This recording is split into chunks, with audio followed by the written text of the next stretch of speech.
对于国台办再次提及密切关注台独顽固分子，并严惩打击的恶意说法，我方绝不接受。中共近期以来以威吓的错误手段，不智之举伤害两岸关系及台湾社会，我们绝不会妥协。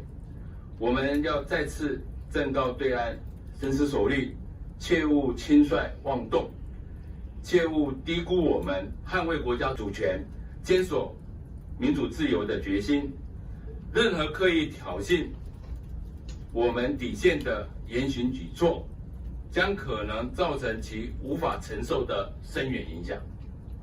目前，中共海警已经成为武警部队的一员遵从党及中央军委会的统一领导。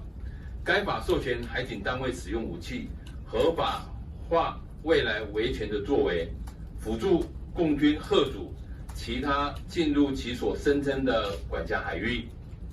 中共此举已经引起了日本、菲律宾等区域国家的抗议及不满。国际舆论都认为这个事情已经凸显中共对外扩张企图，升高周边的紧张情势。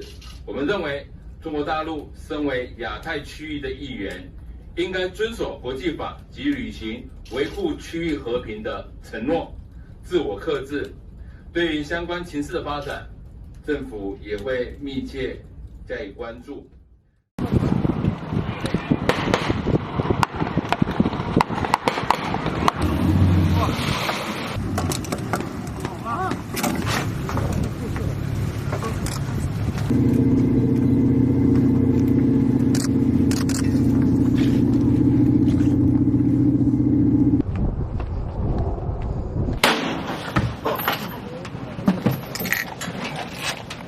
开门，不到。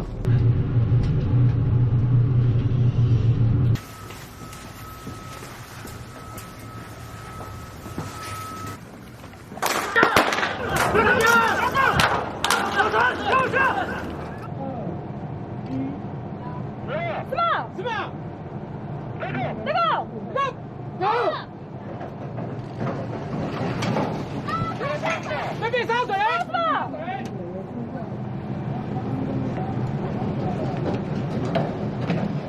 发生禁止参加！真的！离开代表中。多一点距离，150码。就150码。像那个我们速度慢。30码。你随便。20码。20码。10码。10码。别go！下水！那边要水来！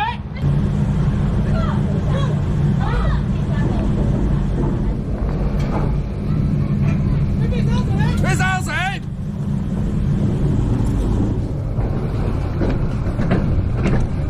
发出地产枪！不用的，立刻下一冲！烧水边边！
那边啊，水来！